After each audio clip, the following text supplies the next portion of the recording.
Премьер-министр Сооронбай Жээнбеков Чүй облусундагы жолдордун курулушу менен тааныш учурунда тиешелүү жетекчилерге сапатка көңүл буруу талабын койду.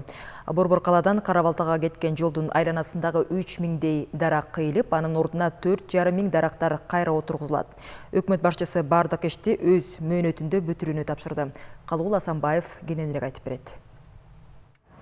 Тендерге байланыштуу талаштарга чек коюлуп, Бишкек Кара-Балта жолунда оңдоо иштери башталды. 70 миллион доллар каралган курулуш иштерин кытайлык компания 3 жылдын ичинде жыйынтыкташы керек. Өкмөт башчысы тиешелүү жетекчилерге аны белгиленген убакытта бүтүрүү жана сапатка көңүл буруу талабын койду.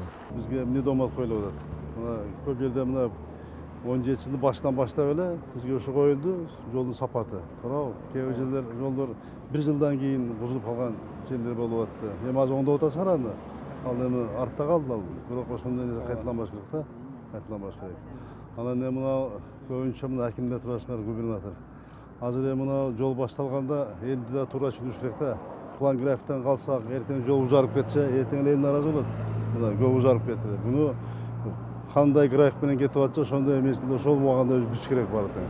Жолду кеңейтүүнүн жүрүшүндө дарактарды массалык түрдө кыюуга туура келип жатат. Бирок алардын орду унаалардын жүрүшүнө тоскоол болбогон абалда толукталат. Ошондой эле коммерциялык жайларды көчүрүп, аларга кенемте төлөп берүү каралган.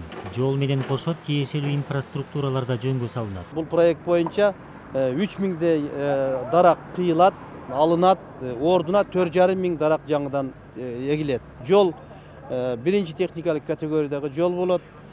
4 жана 6 полосалуу жол, жарыктыруу системаларынын бардыгы, водопровод, канализация, тротуарлардын бардыгы ушул жол менен толугу менен бүтүп кетет.